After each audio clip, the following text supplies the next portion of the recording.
আমার নবী সাল্লাল্লাহু আলাইহি ওয়াসাল্লাম সম্পর্কে তাওরাত বলেন, ইনজিল বলেন, অর্থাৎ পূর্ববর্তী যত কিতাব আছে, ইভেন হিন্দুদের যে মহাভারত এবং অন্যান্য যে চার বই, চার কিতাব, একটা জিনিসটা আমাদের মাথায় রাখতে হবে, সেটা হচ্ছে আল্লাহর দুনিয়ার ভাষা থেকে শুরু করে জ্ঞান গরিমার মূল ভিত্তি প্রস্তর স্থাপন করেছেন আম্বিয়ায়ে কেরাম সবকিছুতে। কারণ প্রত্যেক জনগোষ্ঠীর কাছে আল্লাহ নবী রাসূল পাঠিয়েছেন, প্রত্যেক ভাষাভাষীর কাছে আল্লাহ নবী রাসূল পাঠিয়েছেন, এবং নবী রাসূলদের দেওয়া জ্ঞান পরবর্তীতে ম্যাচুরিটি পেতে পেতে, অ্যাডভান্সমেন্ট হতে হতে আমরা এই অবস্থার মধ্যে এসে পৌঁছেছি। হিন্দুদেরটা এটা ডিভাইন রেভলিউশন না।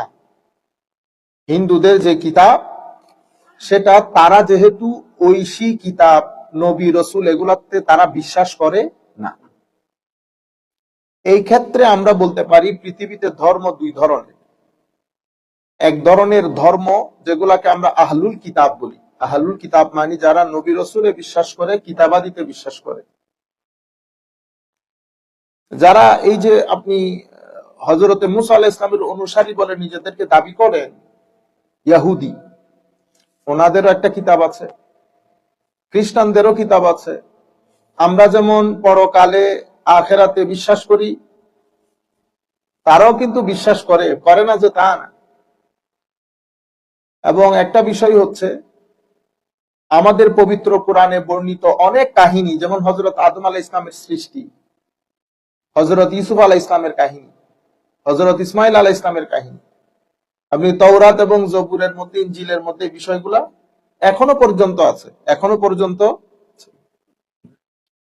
আমার নবী সাল্লাল্লাহু আলাইহি ওয়াসাল্লামের আগমনী যে বার্তা, সেটা আল্লাহ রাব্বুল আলামিন সমস্ত ডিভাইন রেভলিউশনের মধ্যে আল্লাহ দান করেছেন।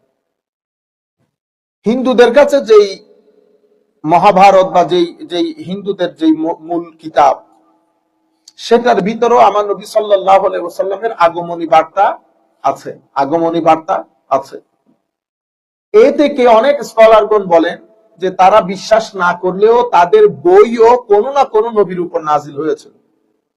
পরবর্তীতে তারা এটারে পরিমার্জন করতে করতে সবকিছু সরিয়ে ভূত পূজা, মূর্তি পূজা ঢুকিয়ে তারা এখন এই অবস্থার মধ্যে এসে পৌঁছেছে। একজন স্কলার খুব চমৎকার বলেছেন, আমরা প্রত্যেকে যদি আমাদের নিজ নিজ কিতাবের দিকে ফেরত যাই এবং নিজ নিজ যারা পূর্ববর্তী পুরুষ তাদের দিকে ফেরত যায়, পৃথিবীর 80% সমস্যা দূর হয়ে যাবে। 80% সমস্যা দূর হয়ে যাবে। যাই হোক, আমি এই বিষয়ে আর কথা না বলি। আমি শুধু ইহুদি বলেন, খ্রিস্টান বলেন, তারা তাদের কিতাবের মধ্যে আমার নবী সংক্রান্ত যে কথাবার্তা, সেগুলোকে তারা হাইড করেছে।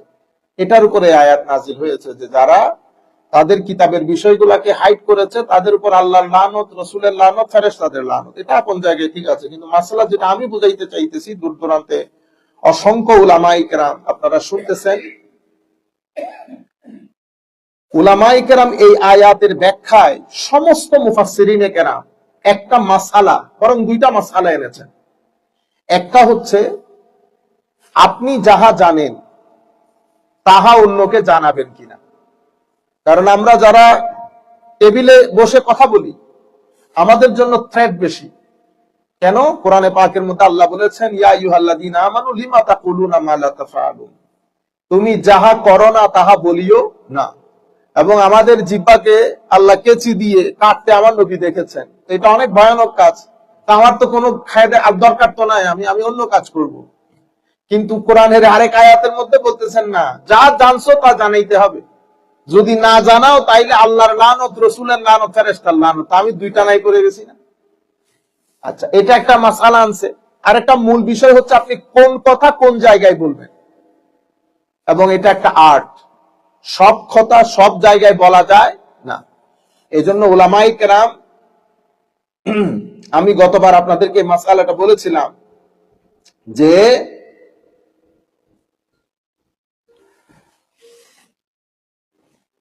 বলা হচ্ছে সুলতান কুরতবা উনি ইয়াহিয়া বিন ইয়াহিয়া লাইসিকে একটা হুকুমের ব্যাপারে, মানে এক ব্যক্তি ইচ্ছাকৃতভাবে একটা কাজ করেছে, যেই কাজের কারণে রোজা ভঙ্গ হয়ে গেছে, ইচ্ছাকৃতভাবে। কি কাজ করেছে আপনারা বুঝতে পারতেছেন? হি ওয়াজ ম্যারিড। এখন মাসলা জিজ্ঞেস করার সময় ফাআফতাহুল ওয়াজিব আলাইহি আন ইয়াসুমা 60 ইয়াওমান, হযরত ইয়াহিয়া বিন ইয়াহিয়া লাইসি জবাব দিয়েছেন আপনি 60টা রোজা কনস্ট্যান্ট রাখতে হবে, উইদাউট এনি ব্রেক।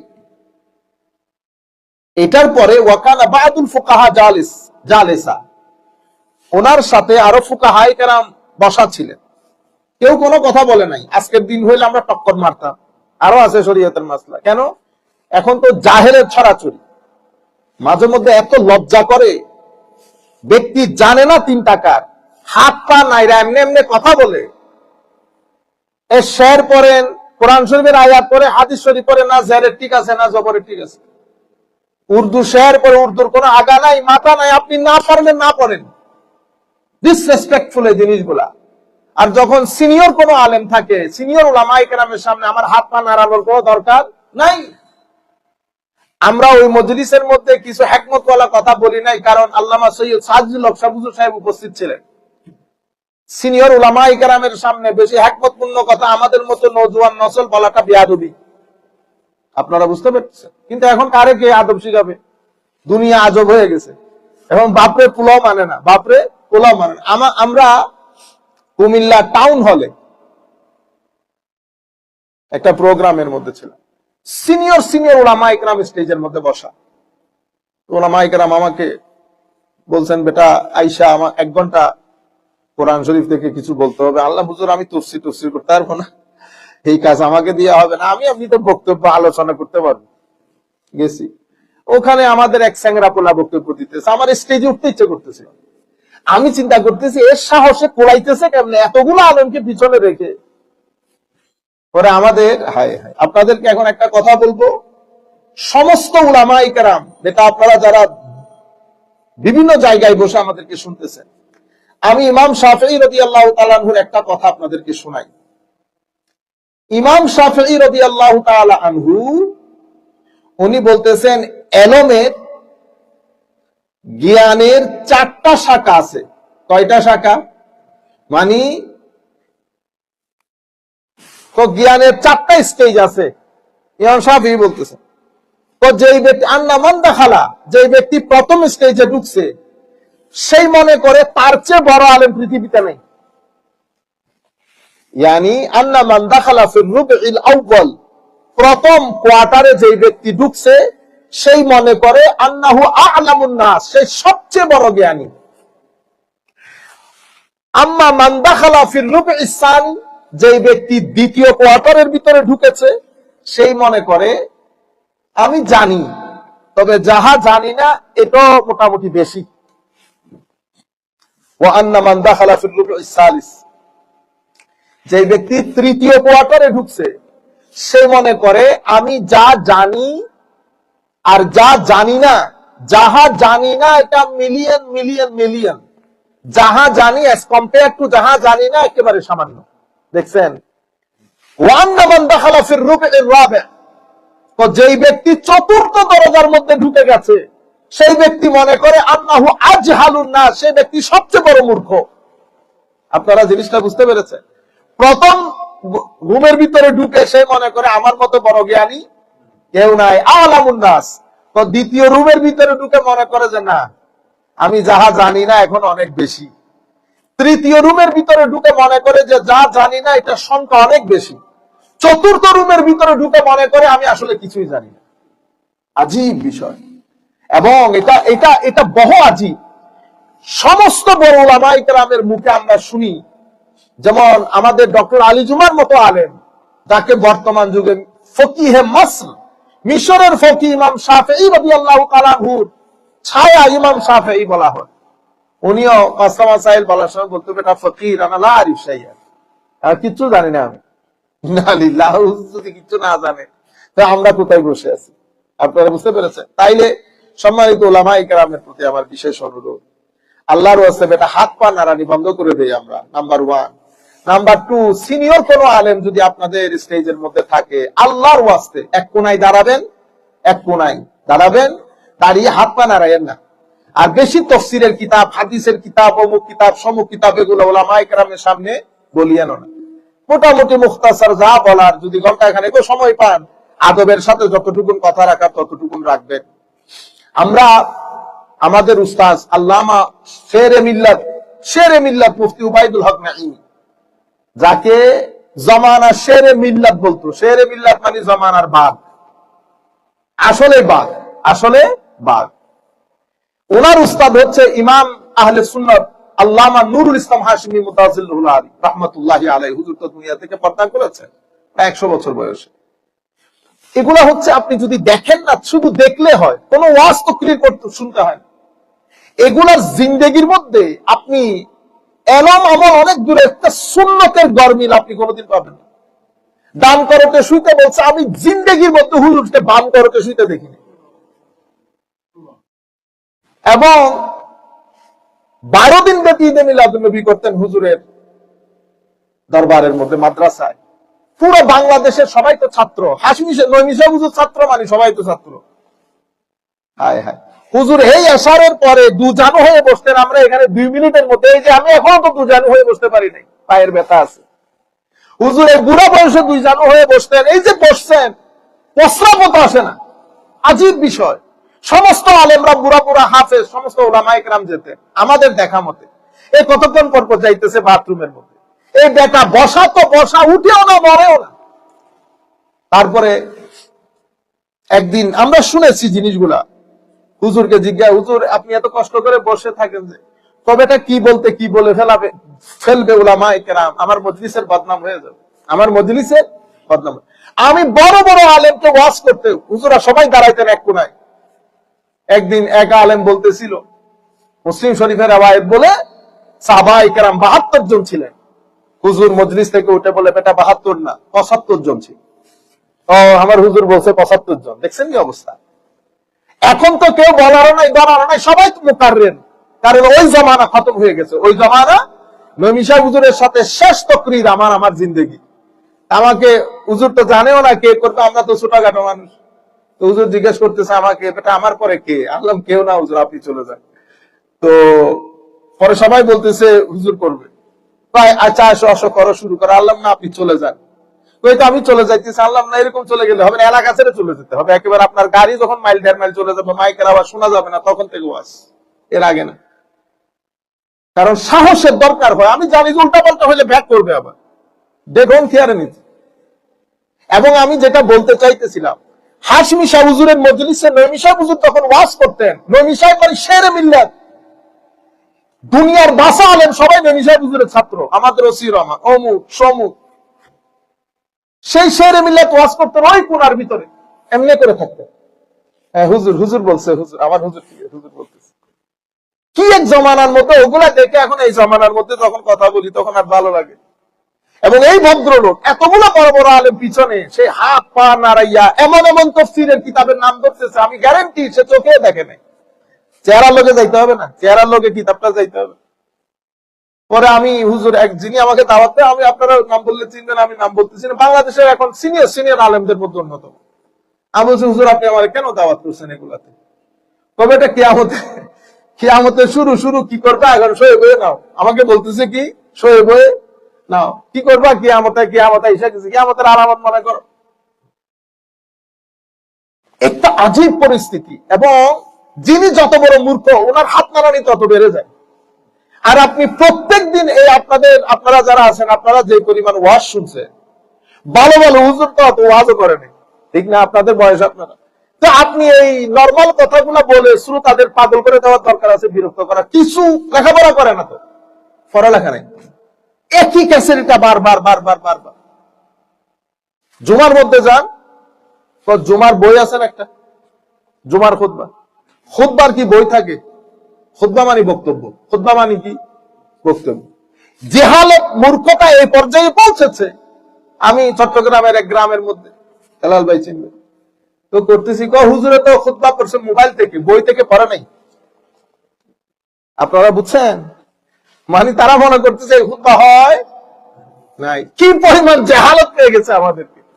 খুতবা মানি বক্তব্য, খুতবা মানি বক্তব্য। তা আমরা কি করি? আমরা বক্তব্য আরবিতে যেটা দেই সেটা বাংলাতে প্রথমে আপনাদেরকে শোনাই দেই, কারণ আমি আরবি পড়লে তার আপনারা বুঝবেন না। তো যেটা আপনাদেরকে আরবিতে বাংলাতে শোনাই সেটা আবার আপনাদেরকে একটু আরবিতে বলি। এই হচ্ছে খুতবা। এখন আমরা 12 মাসের খুতবা এটা ঘুরে ফিরে পুরো 12টা মাস মুসল্লিদেরকে শোনাই। এরপর আপনি বলেন হুজুর অমুকের কোন আসছে মোবাইল দেখে। আরে আপনি যেই কথা বলতেছেন এটা তো সে তার কোনো দরকার নাই। তো গোড়ার ওয়াজ দিয়ে কোনো দরকার আছে? গোড়ার জাকাত। আপনারা বুঝতে পেরেছেন? আজীব জমানা। এবং নরমালি আমরা যারা লিখতে জানি না, আরবিতে আমরা লিখতে জানি না, আমরা কি করব? এখানে অনলাইনের মধ্যে শত শত জিনিস আছে। আপনি একদম লেখাপড়া না করে বিসমিল্লাহ করে সকালে উঠে ওখানে দাঁড়াই যাবেন, এটা তো জুলুম হচ্ছে আল্লাহ রাসূলের মিম্বরের সাথে। মিনিমাম 3 দিন তো আপনি খুতবার পিছনে লেগে থাকতে হবে। কি বলবেন কি বলবেন না, সোসাইটির মধ্যে কি ইস্যু আসতেছে, আমাদের তরুণ প্রজন্মের কি প্রয়োজন, মিনিমাম 3 দিন তো আপনি এটার পিছনে লেগে থাকতে হবে। এখন আপনি কোনো কিছু করেন না, বুজুর্গ মানুষ, সকালে ওইটা দেখে, একটু এমনি এমনি করে দেখে পেজটা, তারপরে বইটা নিয়ে দাঁড়ায়। তারপর আপনাদেরকে বলবে আজকে জিলকদের অত তারিখ, জিলকদের এই খুতবার মধ্যে আছে। আচ্ছা, যিনি খুতবা লিখেছেন আজ থেকে 100, 250, 300 বছর আগে, ওনার সময়কার পরিস্থিতি আর আজকের সময়কার পরিস্থিতি এক। আপনারা বুঝতে পেরেছেন? এই জায়গাগুলোর মধ্যে বড় পরিবর্তন আসা বড় জরুরি। যাই হোক, আমি আপনাদেরকে যেটা বলতে চাচ্ছিলাম, ইমাম শাফি রহমতুল্লাহ আলাইহি এটা মনে রাখবেন। প্রথম স্টেজে ঢুকলে বলে আমি সবচেয়ে বড় জাহেল, দ্বিতীয় স্টেজে ঢুকলে বলে আমি যা জানি না অনেক বেশি, তৃতীয় স্টেজে যা জানি না অনেক অনেক বেশি, চতুর্থ স্টেজ যখন ক্রস করে আমি আসলে কিছুই জানি না, আমি আসলে কিছুই জানি না। তো এখন এত বড় বড় ফকি বসা, কেউ তখন কিছু বলে নাই। যখন মাসলা শেষ হলো, বাইর হওয়ার পরে বলতেছে হুজুর লিমা খাসাসতাল হুকুম, আপনি এখানে 3টা হুকুম আছে, আপনি 3 হুকুমের প্রথম 2টা বাদ দিয়ে শুধুমাত্র 60টা কন্টিনিউয়াস রোজা রাখার কথা কেন বলেছে? কবেটা এলো পয়সাওয়ালা লোক। আমি যদি এর প্রথম 2টাও বলতাম, এর কাছে তখন রোজা ভঙ্গ করা কোনো ম্যাটার হইতো না। কারণ রোজা ভঙ্গ করবো, অসুবিধা কি? তো 60টা মিসকিন খাওয়াই দিলাম। 60টা মিসকিন খাওয়াইতে না পারলে আর দফা করে একটা গোলাম আজাদ করে দিলাম। এর শরীয়তকে হালকা করে ফেলতো। এই জন্য আমি প্রথম 2টা বাদ দিয়ে এমনটা এক কথা বলেছি যেটা সে লোক নিতে পারবে না। তখন সে রোজার প্রতি ধাবিত হবে, রোজা ভঙ্গ করতে চাইবে না। এটা কেন হয়েছে? তো কারণ আপনি যা জানেন সব কথা যদি সাধারণ মানুষের সামনে বলে ফেলেন, উলামায়ে কেরাম বলতেছে, আমার নবী হাদিসে পাকের মধ্যে ইশারা দিয়েছেন যে এটা আল্লাহ এবং রাসূলকে মিথ্যা প্রতিপন্ন করার জন্য যথেষ্ট। যা আপনি জেনেছেন তা সব বলে ফেলা। তো কতটুকুন বলবেন? তো বিকদরে উকুলিন নাস, মানুষ যতটুকুন হজম করতে পারবে তাকে ততটুকুন বলা। এই জন্য আম্বিয়ায়ে কেরাম বলতেছেন, আমরা নবীরা নাহনু মাআশিরুল আম্বিয়া নুনাজ্জিলুন নাস কামা নাজিলিহি, আমরা মানুষ যতটুকুন বুঝে according to the state of their mind we always address them, যতটুকুন তারা বুঝবে। আমরা এই জন্য আল্লাহর সুন্নত হচ্ছে লা ইউকাল্লিফুল্লাহু নাফসান ইল্লা উসআহা, আপনার যতটুকুন সামর্থ্য, সামর্থ্যের বাইরে আল্লাহ কষ্ট দেন না মানুষকে। এটা আল্লাহর সুন্নত। নবীর সুন্নত, আম্বিয়ায়ে কেরামের সুন্নত হচ্ছে আপনি যতটুকুন বুঝবেন ততটুকুন বলা। সমস্ত কথা আপনার সামনে বলা কাম্য না। তাইলে কি হবে? রিয়াকশন হবে। সে আল্লাহ এবং রসুলকে মিথ্যা প্রতিপন্ন করার জন্য এতটুকুন যথেষ্ট। যা জানলেন সব বলে দিলেন, যা জানলেন সব বলে দিলেন। এর পরবর্তীতে সবচেয়ে গুরুত্বপূর্ণ বিষয় হচ্ছে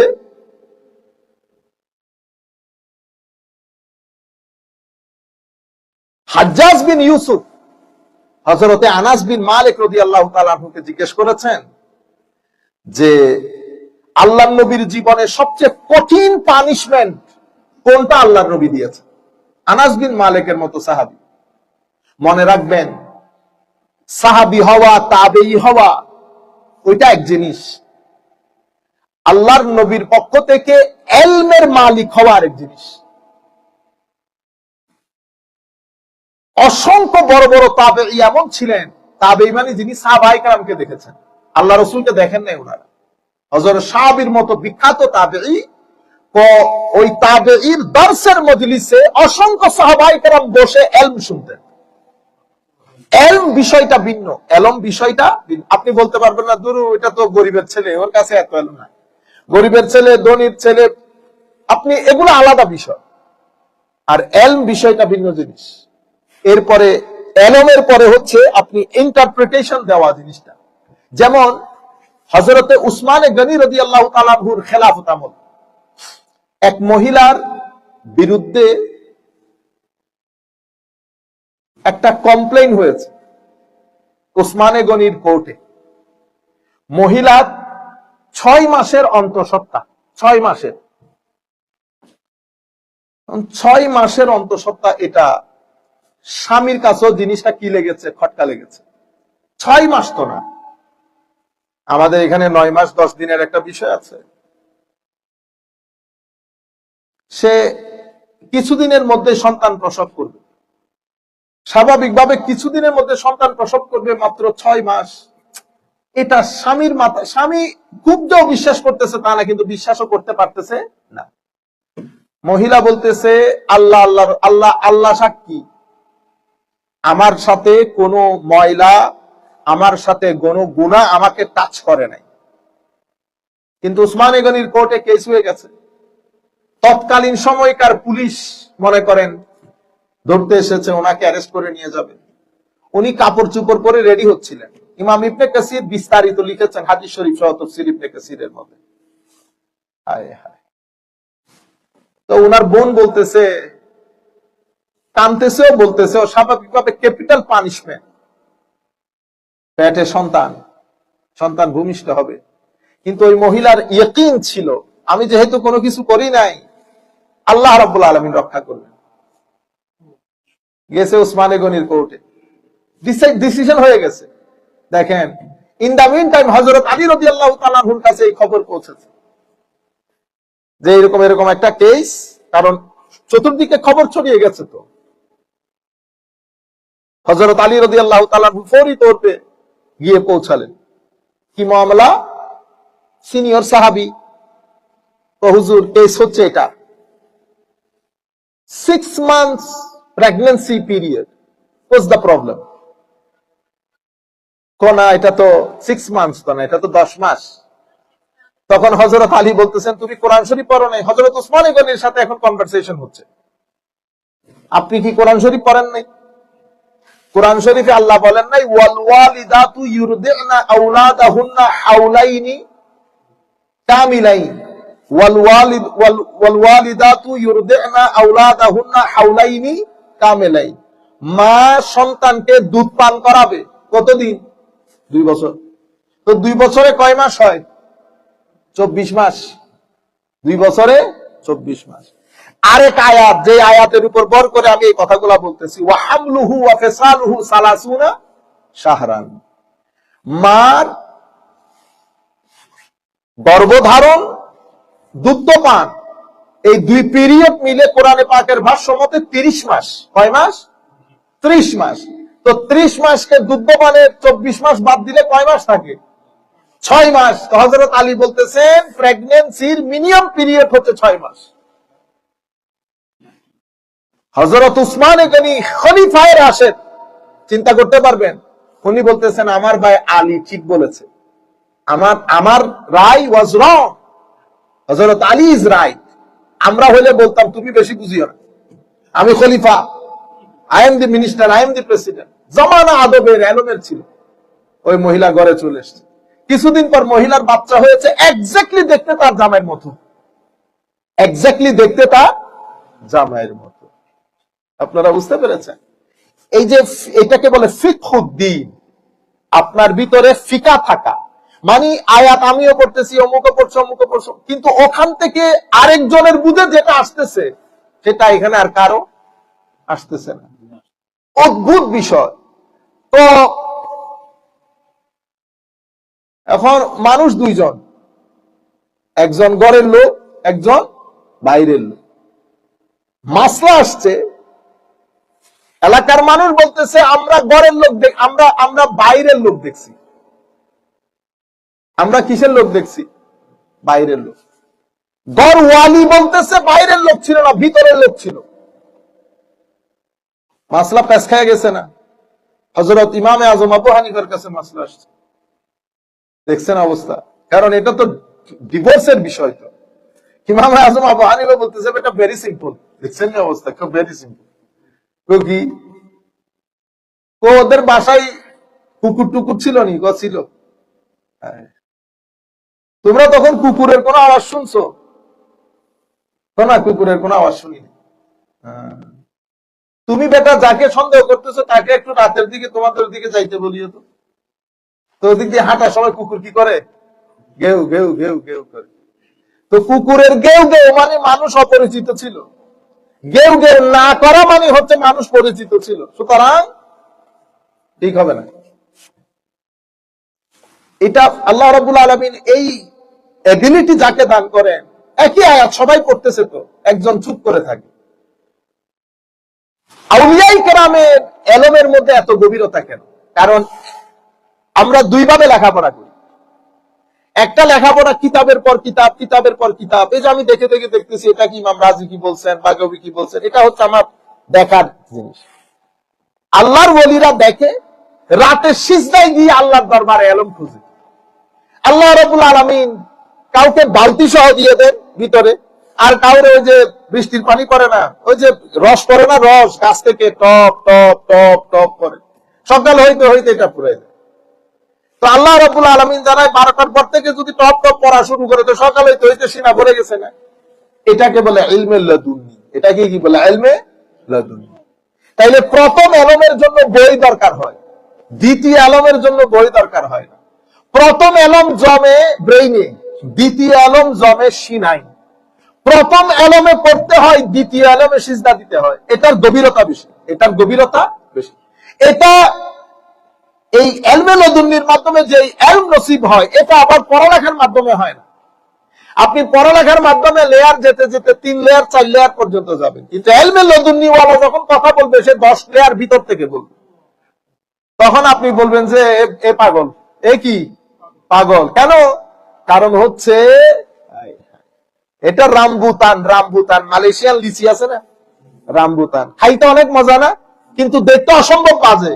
তো যেই চিনে না সে বলবে তুই এটা একটা জিনিস হইল, দেখতে কেমন লাগে। আর যে চিনে বিসমিল্লাহ করে নিয়ে খাইতে হয়ে যাবে। তো ও খাইতেছে টেস্ট দিয়ে দিয়ে, সুবহানাল্লাহ। আর আপনি দেখেন নাই, আপনি বলতেছে পাগলের কাজ দেখে, যা পাই তা খায় ফেলে। আসলে কি সে যা পাই তা খাইতেছে না, এ রামবুতান খাইতেছে। ইলমে লাদুন্নি ওয়ালার ইলম এক ধরনের, আর কিতাবি ইলমের ইলম এক ধরনের। তো ইলমে লাদুন্নি ওয়ালারা যখন ইলম পান তখন এরা একদম ছোট হয়ে যায়। কিতাবি আলারা যখন ইলম পান এ সিনা খুলে যায়, মনে হয় আপনারা খায়া ফেলবে। তাইলে ইলম যখন যেভাবে প্রয়োজন সেভাবে কথা বলার নাম হিকমত। সব জায়গায় সব ধরনের কথা বলা যায় না। সমস্ত আলেমদেরকে বলবো, যারা যেখান থেকে বসে আপনাদের শুনছেন, বেটা আপনারা ইয়াং পোলা পায়, বড় মজলিসের মধ্যে আমার নবীর প্রাইভেট লাইফ নিয়ে কখনো কথা বলবেন না, বেয়াদবি। মজলিসের মধ্যে লাখ মানুষ আমার বক্তব্য শুনতেছে, সবার এলমের লেভেল, ইমানের লেভেল এক না। আপনি আমার নবীর ব্যক্তিগত জীবন নিয়ে কি কারণে কথা বলবেন? আয়েশা সিদ্দিকা রাদিয়াল্লাহু তাআলা আনহা যা বলার বলে দিয়েছেন, হুকুম যেটা সাবেত হওয়ার সাবেত হয়ে গেছে, আমাদের কাজ উদ্ধার হয়ে গেছে। এখন আমাদের ওগুলা বলার দরকার নাই। আপনি যখন এই কথাগুলা বলবেন, শয়তানের ওয়াসওয়াসা সহ মানুষ ভিতরে কত কিছু চিন্তা করবে। এই জন্য সব কথা সব জায়গায় বলা নিষেধ। আমার নবী হাদিসে পাকের মধ্যে নিষেধ করেছেন। ওয়াস্তকরিরের মধ্যে আফাঙ্গা লাফাঙ্গা দাফাঙ্গা মার্কা কি বলেন, আগা নাই মাথা নাই, পুরো দিনটাকে হাসি মজাকের পাত্র করে দিয়েছেন। তরুণ প্রজন্ম, শিক্ষিত প্রজন্ম, যারা সায়েন্স আর ঢাকা কলেজ বিভিন্ন ইউনিভার্সিটিতে পড়ে, তাদের কাছে আমরা একটা হাস্যকর পাত্র হয়ে গেছি। লাখ মানুষ দেখি আমার হুঁশারা, এক আজিব আজিব অভিনয় শুরু করি, টুপি রাখি, টুপি খুলি, গান করি, ইন্না লিল্লাহি ওয়া ইন্না ইলাইহি রাজিউন। এরপরে এই সমস্ত আয়াত শেষ করার পরে আমার আল্লাহ এবার আয়াত নাম্বার 164 তার আগে বলেছেন ইল্লাল্লাযীনা তাবু ওয়া আসলাহু ওয়া বায়্যানু ফাউলাইকা আতুবু আলাইহিম ওয়া আনা তাওয়াবুর রহিম, এতটুকু আমরা পড়েছি। কিন্তু এখান থেকে যারা ফেরত আসবে, ইসলাহ করবে, ফাউলাইকা আতুবু আলাইহিম ওয়া আনা তাওয়াবুর রহিম, আল্লাহ রাব্বুল আলামিন তাদের তওবা কবুল করবেন, ক্ষমা করবেন। ওয়া ইলাহুকুম ইলাহুন ওয়াহিদ লা ইলাহা ইল্লা হুয়ার রহমানুর রহিম, আমাদের আল্লাহ আপনাদের আল্লাহ এক আল্লাহ, আল্লাহ রহমান আল্লাহ রহিম। সবকিছু বলার পরে 164 আল্লাহ রাব্বুল আলামিন ইরশাদ করছেন ইন্না ফি খালকিস সামাওয়াতি ওয়াল আরদি ওয়া ইখতিলাফিল লাইলি ওয়ান নাহারি ওয়াল ফুলকিল্লাতী তাজরি ফিল বাহর বিমা ইয়ানফাউন নাসা ওয়া মা আনজালাল্লাহু মিনাস সামাই মিন মাইন ফাআহইয়া বিহিল আরদা বা'দা মাউতিহা ওয়া বাসসা ফিহা মিন কুল্লি দাব্বাতিন ওয়া তাসরিফির রিয়াহি ওয়াস সাহাবিল মুসাখখারি বাইনাস সামাই ওয়াল আরদি লাআয়াতিন লিকাওমিন ইয়াকিলুন। আল্লাহু আকবার। আমার নবী বলছেন এই আয়াতগুলা যারা পড়ে অতঃপর চিন্তা করে না, তারা ধ্বংসপ্রাপ্ত। এই আয়াতটা এতক্ষণ এগুলা বলার পরে আল্লাহর এক, আল্লাহ রহমান, আল্লাহ রহিম, এগুলো সব বলার পরে আল্লাহর একত্ববাদের উপর এই আয়াতের মধ্যে আল্লাহ 8টা দলিল দিয়েছেন, ন্যাচারাল সাইন। কয়টা দলিল? 8টা। কি বলেছেন? আল্লাহ নিজের একত্ববাদকে এস্টাবলিশ করতে চাচ্ছেন। আমি এক, অদ্বিতীয়, আমার কোনো মেসাল নাই, আমি স্রষ্টা, সৃষ্টিকর্তা। সবকিছু পূর্ববর্তীতে আপনাদের সম্মুখে তুলে ধরেছেন, তুলে এখন আল্লাহ দলিল দিচ্ছেন। এই আয়াতের মধ্যে আল্লাহ 8টা দলিলের কথা বলেছেন। কয়টা দলিল? 8টা। এই 8টা দলিল দেওয়ার পরে আমার আল্লাহ বলছেন ইন্না ফি যালিকা সাহাবিল মুসাখখারি বাইনাস সামাই ওয়াল আরদ লাআয়াতিন লিকাওমিন ইয়াকিলুন। এগুলা আয়াত। এগুলা কি? আয়াত। তো যিনি বলেছেন খুব চমৎকার বলেছেন, আল্লাহর আয়াত 2 ধরনের। কয় ধরনের আয়াত? 2 ধরনের। আয়াত মানে নিদর্শন। আয়াত মানে কি? নিদর্শন। আয়াত হচ্ছে এমন জিনিস যেগুলো আল্লাহর অস্তিত্বের উপর স্পষ্ট প্রমাণ বহন করে, এগুলাকে কি বলে? আয়াত। তো একটা হচ্ছে আয়াতে কুরআন, একটা হচ্ছে আয়াতে কুরআন, কোরআনের আয়াত, যেগুলো আমরা পড়ি 1 আয়াত, 2 আয়াত, 3 আয়াত। তাইলে কোরআনের আয়াতকে আয়াত কেন বলে? তো এগুলা প্রত্যেকটা শব্দ, প্রত্যেকটা নুকতা আল্লাহর অস্তিত্বের এক একটা বড় বড় নিদর্শন, বড় বড় নিদর্শন। এটাকে বলে আয়াতে কুরআন। আয়াতে আরেকটা আয়াত হচ্ছে আয়াতে আকওয়ান। আয়াতে আকওয়ান। আয়াতে আকওয়ান মানে সমুদ্র, পাহাড়, জঙ্গল, আল্লাহর সৃষ্টির বৈচিত্র্যতা। এগুলা হচ্ছে পৃথিবীর মানচিত্রে, ইউনিভার্সের মানচিত্রে আঁকা নিদর্শন, যেগুলো আল্লাহর অস্তিত্বের উপরে স্পষ্ট প্রমাণ বহন করে। তো কিছু আয়াত চোখে দেখা যায়, কিছু আয়াত পড়তে হয়, কিছু আয়াত পড়তে হয়। এখানে যে আয়াতগুলোর বর্ণনা দিয়েছেন এগুলা কোরআনের আয়াত না, এগুলা হচ্ছে আয়াতে আকওয়ান, ইউনিভার্সের আয়াত, যেগুলো আপনার চতুর্পার্শ্বে প্রত্যেক দিন, প্রত্যেক মুহূর্তে আপনি নিজের চোখে দেখতেছেন, ঘটতেছে। কি?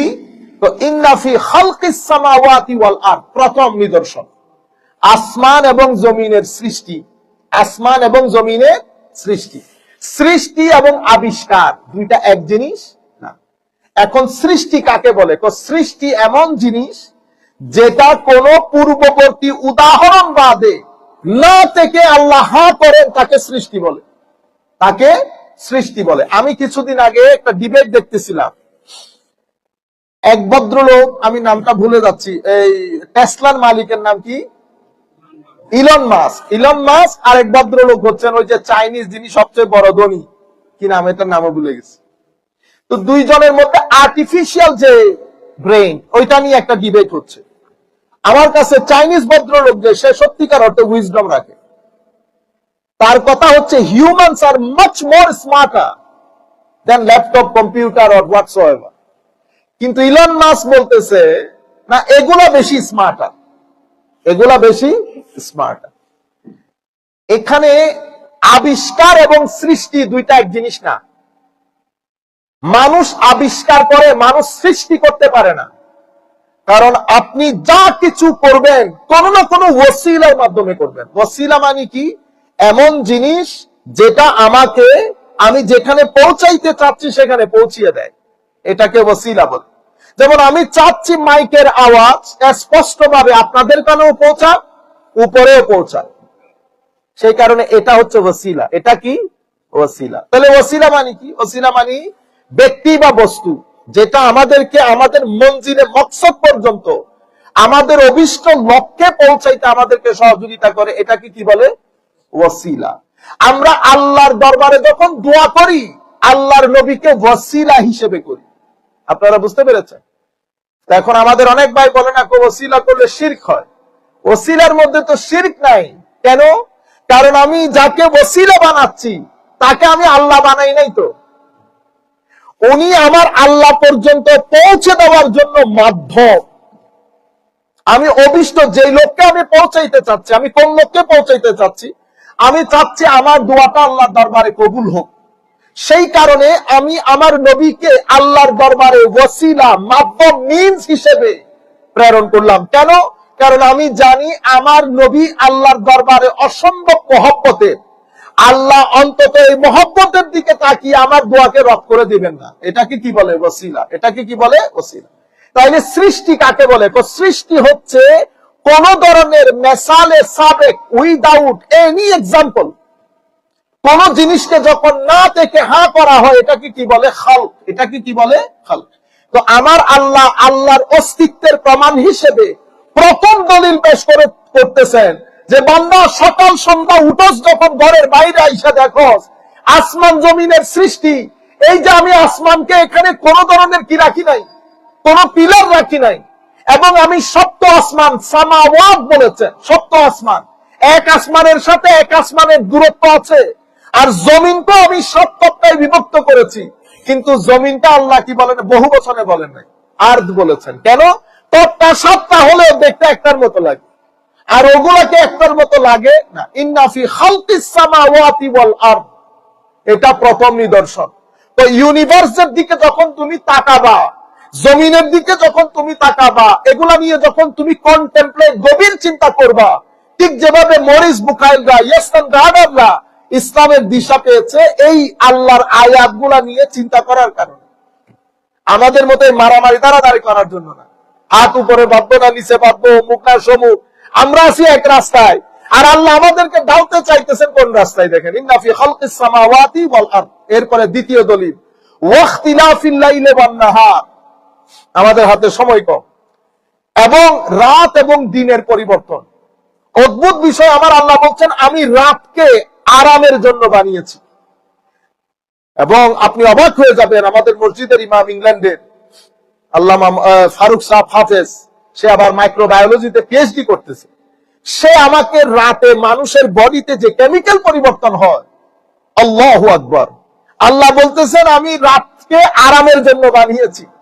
তো সে আমাকে বলতেছে, আল্লাহ সাহেব আপনি রাতে না ঘুমানোর বিষয়টা ছেড়ে দেন, আপনার হায়াতও কমে যাবে, ভুলে যাবেন আপনি, এবং সেটা আপনার 5, 7, 10 বছরের মধ্যে ঘটবে। আমি এই ইদানিং এসে বুঝতেছি ইট ওয়াজ মিস্টেক, রাতে না ঘুমানো। ঘুম আসলে রাতে, দিনের না, যার কারণে আমি সবকিছুই ভুলে যাই, একদম ছোট ছোট নাম ভুলে যাই। এগুলো আমার আস্তে আস্তে সাইন, যেগুলো রাতে না ঘুমানোর কারণে। পরে আমি একটা গবেষণা করে দেখলাম, আমাদের বেশিরভাগ আইমায়ে কেরামের মৃত্যু 60 বছর, 65 বছরের মধ্যে হয়ে গেছে, এবং এটার মূল কারণ হচ্ছে না ঘুমানো। ইমাম নববী 40 বছর বয়সে মারা গেছে, এগেইন না ঘুমানো। কারণ সমস্ত উলামায়ে কেরামের একটা ইয়া ছিল, এশারের রজু দিয়ে ফজরের নামাজ পড়া। শুধুমাত্র ব্যতিক্রম কেউ কেউ যারা রাতে 30 থেকে 40 মিনিটের জন্য আরাম করতেন, সুন্নতে রাসূলের উপর আমল করার জন্য। আপনারা বুঝতে পেরেছেন? বেশিরভাগ রাত্রে ঘুমাতেন না। সমস্যা হচ্ছে রাত যখন আরো বেশি গভীর হয়, আওয়াজ শব্দ বন্ধ হয়ে আসে, তখন আপনি যেটা বুঝতে চাইতেছেন, পড়তে চাইতেছেন, সেটা করা যায়, কিন্তু আল্লাহ রাতকে ওইটার জন্য বানান নাই। তাহলে আপনাদেরকে বলতেছি, রাতে যে কেমিক্যাল চেঞ্জ হয় বডির মধ্যে, এবং আপনি আধুনিক গবেষণা, কিছুদিন আগে আমি পড়তেছিলাম রাতে না ঘুমালে কি কি ঘটনা ঘটে, ক্যান্সার থেকে শুরু করে অসংখ্য ঘটনা। বিশ্বাস করেন, ইখতিলাফিল লাইলি ওয়ান নাহার, কোন আলেম সত্যিকার অর্থে যারা পড়াশোনা করে, তারা যদি এটা 10-15 দিন বলতে চায়, 10-15 দিন বলতে পারবে। ওয়াখতিলাফ মানে রাত এবং দিনের বিবর্তন কিভাবে আল্লাহর অস্তিত্বের প্রমাণ বহন করে। অবাক কাণ্ড। ওয়াল ফুলক আল্লাতী তাজরি ফিল বাহর বিমা ইয়ানফাউন নাস। তৃতীয় দলিল আল্লাহ দিচ্ছেন, তোমরা জাহাজ দেখো নাই? উত্তাল সমুদ্রের মধ্যে জাহাজ কিভাবে ডাইরেকশন আল্লাহ ফিট করে দিয়েছেন তার কারাজি দিয়ে, জাহাজ তার নেভিগেশনটা কিভাবে সেট করবে। সমুদ্র বিশাল বড় ঢেউ, ঢেউয়ের সাথে মোকাবেলা করে জাহাজ ছুটে চলতেছে দিক বিদিক। তুমি দেখো না সমুদ্রের মধ্যে এই জাহাজগুলা কিভাবে মুভ করে।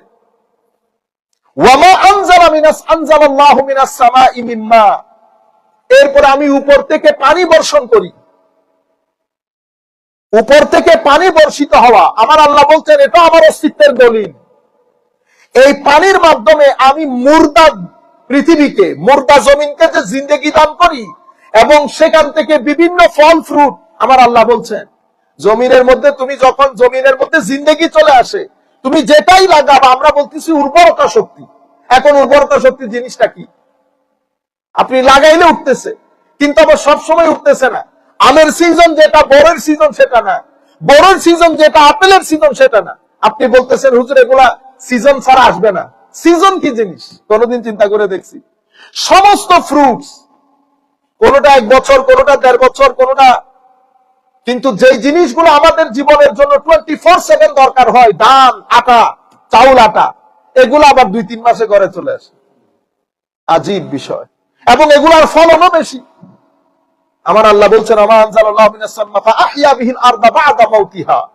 আমি অনুর্বর বন্দা জমিনকে, মৃতপ্রায় জমিনকে টনটনে হয়ে গেছে বৃষ্টির পানি না হতে না হতে, আমি বৃষ্টির পানি দান করি।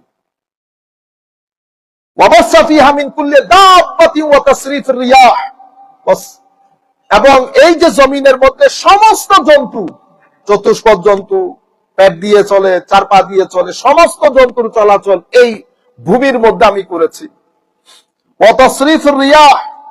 তোমরা বাতাস দেখো না, আমি এটারে কখনো উত্তরমুখী, কখনো দক্ষিণমুখী, কখনো পূর্ব, কখনো পশ্চিম, বাতাস বয়ে বেড়াচ্ছে।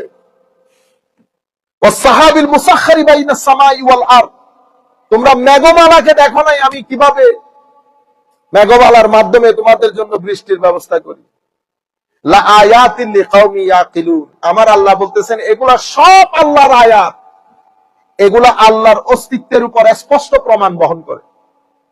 এবং এখানে আল্লাহ রাব্বুল আলামিন টোটাল 8টা দলিল দিয়েছেন।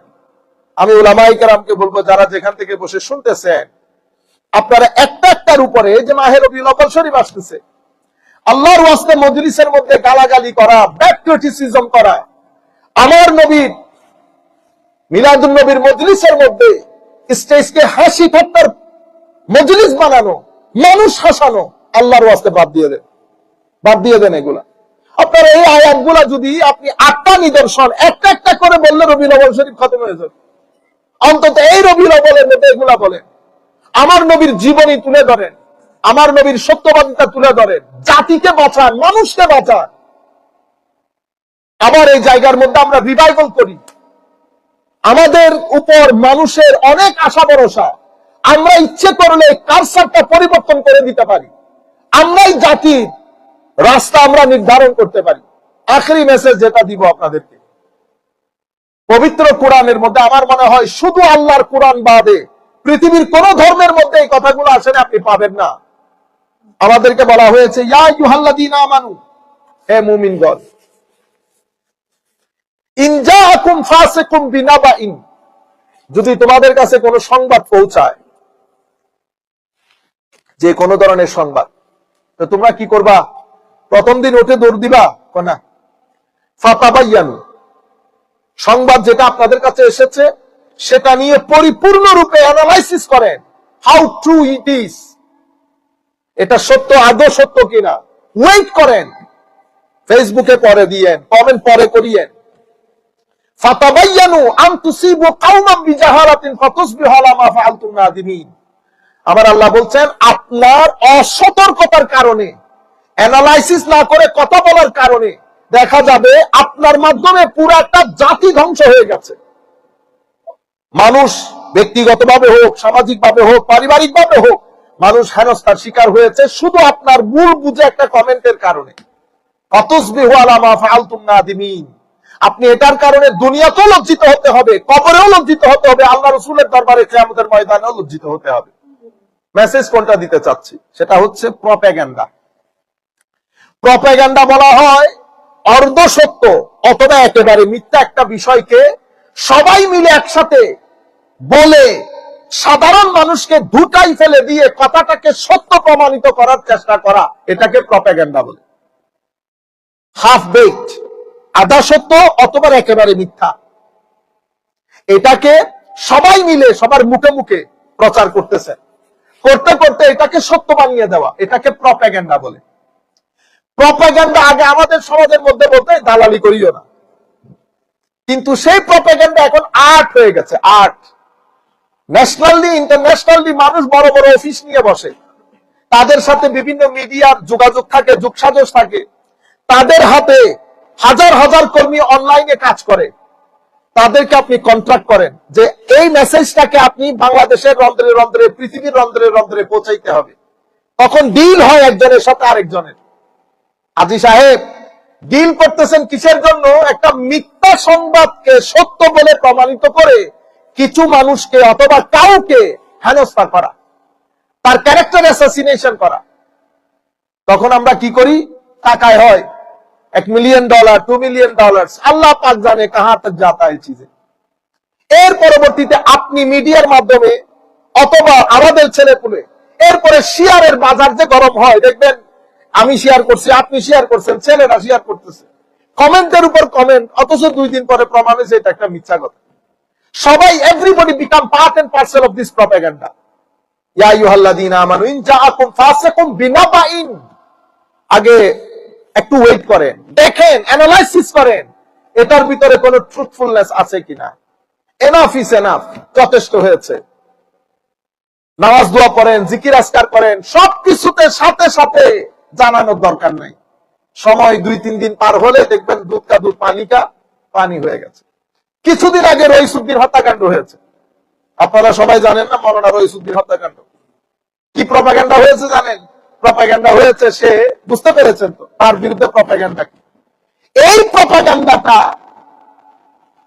আমাদের বিভিন্ন লোক, ইভেন আলেমরা নিজেদের পেজ থেকে শেয়ার করেছে। কি সে এই ধরনের কাজে লিপ্ত ছিল, আপনি দেখছেন? এটাকে কি বলে? প্রপাগান্ডা। কেন করলেন? কারণ এর কেস যেন ক্যারেক্টার অ্যাসাসিনেশন করে আবার মহিলাদের ভাড়া করা হয়েছে, তাদের দিয়ে মিছিল করা হয়েছে, আবার তাদেরকে যা টাকা দেওয়ার কথা দেয় নাই সেটা নিয়ে খবর বের হয়ে গেছে। আপনারা বুঝতে পেরেছেন? সবাই কেমনে কেমনে পার্ট এন্ড পার্সেল হয়ে যায়। মুসলিম জাতি নাই কাজ নাই কর্ম, 24/7 আছে মোবাইল একটা হাতের মধ্যে। 2 মিনিটে যাকে আপনি যে কথা আপনি মাইকে বলতে পারবেন না, সেটা ঢাকাকে শোনাই দেন, তুই তোকারি করে। আপনারা বুঝতে পেরেছেন? অদ্ভুত লাগে মাঝে মধ্যে। তুই তো আরো কত ধরনের, মানে আপনি যদি সকালবেলা করেন বিকাল পর্যন্ত ঘুম আসবে না। এটা মানুষ এত বেয়াদবি কেমন? আমি যেটা বলতে চাচ্ছি, এই কাজটা হারাম। যেভাবে মদ খাওয়া হারাম, বরং মদের চেয়েও এটা কঠিন হারাম, কারণ আপনি আরেকজনের ক্যারেক্টার অ্যাসাসিনেশন করেছেন, অথবা একটা জাতিকে, একটা দেশকে, একটা পরিবারকে, একটা ব্যক্তিকে আপনি হুমকির মুখে ফেলে দিয়েছেন। এই কাজটা আপনারা করবেন না, আমরা করব না। আল্লাহর দরবারে দোয়া রইল। আমি কি কারণে বলেছি, কেন বলেছি, আপনারা যারা এই প্রশ্নটা করেছেন আপনারা জানান কেন করেছেন, কি কারণে করেছেন।